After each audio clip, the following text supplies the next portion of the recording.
अब अगर एरर आया तो फिर प्रॉब्लम है, तो मुझे दूसरी फाइल करनी पड़ेगी।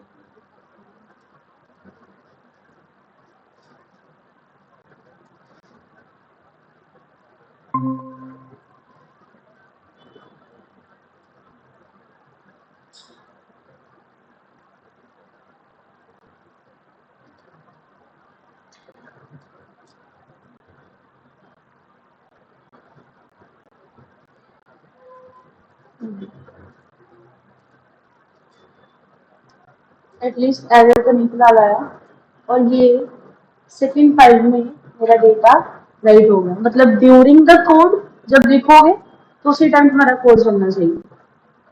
ये नहीं कि साइड पे सेपरेटली तुम फाइल्स को लिखते जाओ, काम करते जाओ। अपार्ट फ्रॉम दिस, इसके में वैसे मैंने बेसिक सारा बता दिया हुआ है। Writing using the absolute path. Absolute path समझते हो क्या होता है?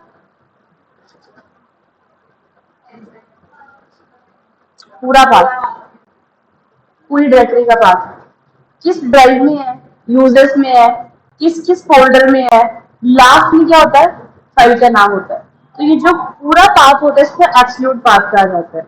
चाहो तो उसको भी ले सकते हो, बट इसमें कहीं ना कहीं थोड़ा सा रिस्क होता है, बिकॉज कई बार होता है फोल्डर्स आगे पीछे होते हैं।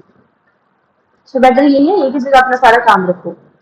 एंड फाइल पाथ, और एक चीज ये भी है, फाइल्स की कॉपी जरूर रखा करो। कोई ऐसी फाइल बना रहे हो, तुमने अपना सेल्स का प्रोजेक्ट बनाया, राइट? उस सेल्स के प्रोजेक्ट में तुमने अपनी सेल्स बताई होंगी, राइट?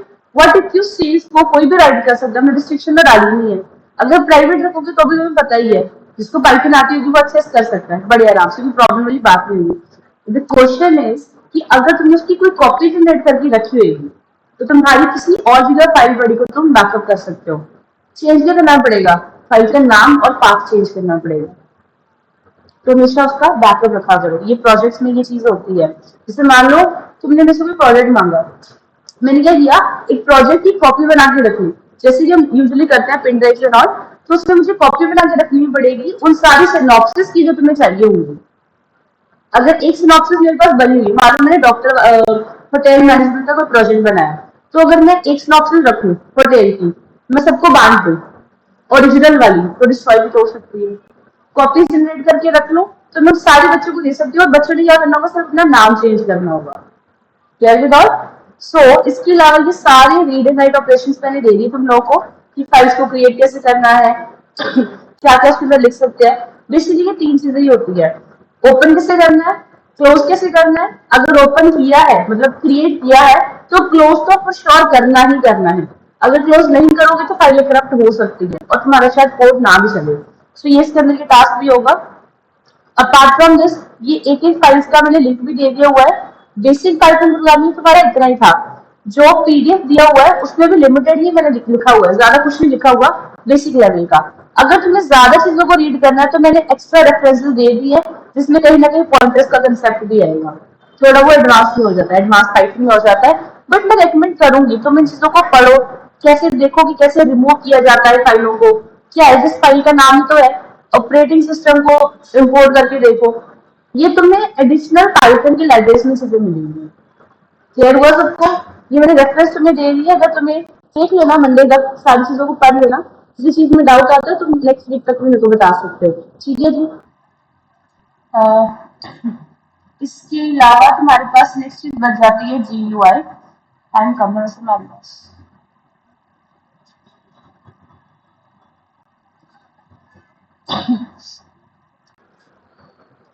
सो GUI ट्राई करेंगे, कम से कम एक लॉगिन फॉर्म तो हम बनाएंगे इसके अंदर। बेसिकली GUI का मतलब क्या होता है हमें पता ही है, ग्राफिकल यूजर इंटरफेस। उससे क्या हो जाता है, काम इजी हो जाता है फॉर दोज पर्सन जिसको कोडिंग नहीं आती। जैसे तुमने कोडिंग करनी सीखी, किसके लिए कोडिंग सीखी, एक बीइंग अ सॉफ्टवेयर इंजीनियर, तुम्हें किसी को सॉफ्टवेयर बना के देना है। तुमने क्या लिखा होगा, CMD के ऊपर, कमांड प्रॉम्प्ट के ऊपर, टर्मिनल के ऊपर एंटर नेम, वो नेम एंटर कर रहा है।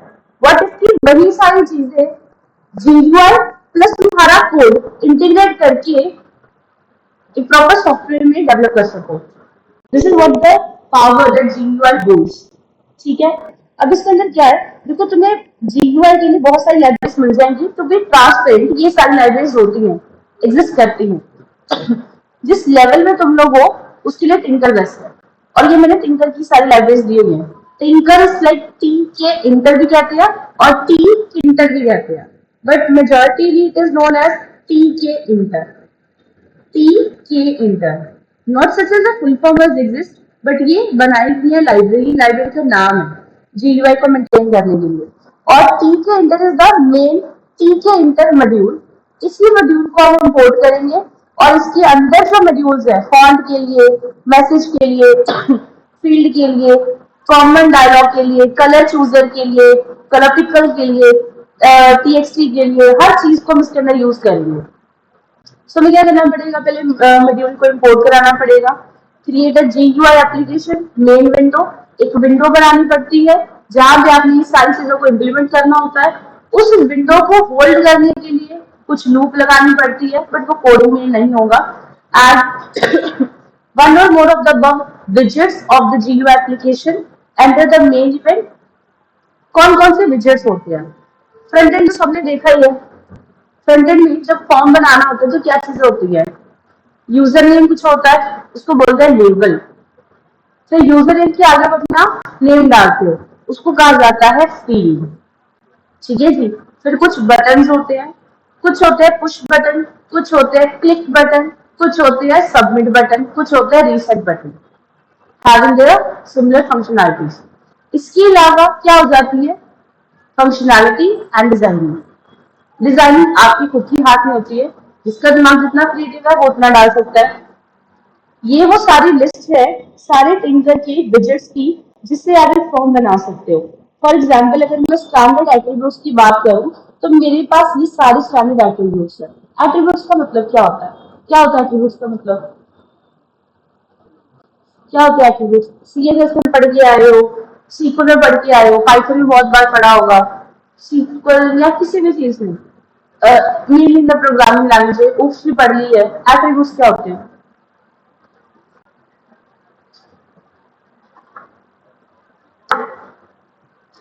क्या होते हैं एट्रीब्यूट्स? बेटा वॉल्यूम बढ़ाओ थोड़ा।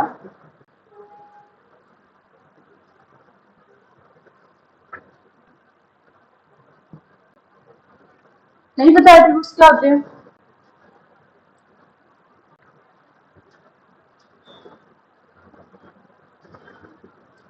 कैरेक्टरिस्टिक्स होती है, प्रॉपर्टीज होती है। अब इनहेरिटेंस करा था, हर दिन लिटरली मैं रिपीट करा, इसके ये एट्रीब्यूट्स है, इसके ये मेथड्स है, still don't have any idea, फिर भी ब्लैंक रखे होते। सो अगर मैं बात करूं कि मेरे पास क्या होगा, मेरे पास एक लेबल होगा, तो मैंने बताया ना लेबल क्या होता है। तो जो मेरे पास लेबल होगा उसके लिए मुझे कुछ डिमेंशंस, कुछ कलर, टेक्स्ट का कलर, एंकर्स, इनके लिए मुझे कुछ चीजों की जरूरत होगी। तो बेसिकली क्या होगा, आपका एट्रीब्यूट ही होगा, उसकी प्रॉपर्टी होगी। फिर कुछ चीजें होती है जिसका नाम होता है ज्योमेट्री मैनेजमेंट। अब ज्योमेट्री से तुम्हें समझ में आ गया कि यहाँ पे कुछ हाइट विड्थ कैलकुलेशन ये होगा, तो ये ज्योमेट्री डिसाइड होता है हाइट विड्थ की इक्वलाइज करने के लिए या फिर एक चीज का लेआउट बनाने के लिए। That is what the geometry use. कहते हैं टीके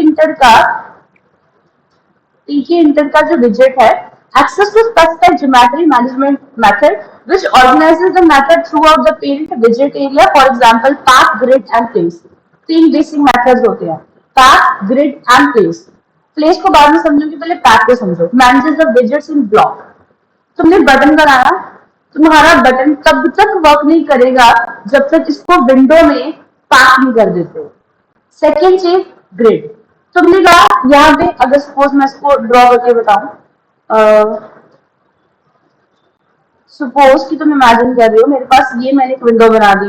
ठीक है, इस विंडो का क्या होना चाहिए, ऊपर एक टाइटल होना चाहिए, यहाँ पे मैंने कहा कुछ लोगो होना चाहिए, समथिंग कुछ भी ऐसा, और यहाँ पे कुछ 3 बटन होने चाहिए जो कि जनरली होते हैं। तो मैंने कहा यहाँ पे एक यूजर नेम होगा, यहाँ पे क्या होगा, उसका पासवर्ड होगा। तो ऑब्वियसली तुम्हें यहाँ पे यूजर नेम एंटर करना होगा, यहाँ पे पासवर्ड एंटर करना होगा।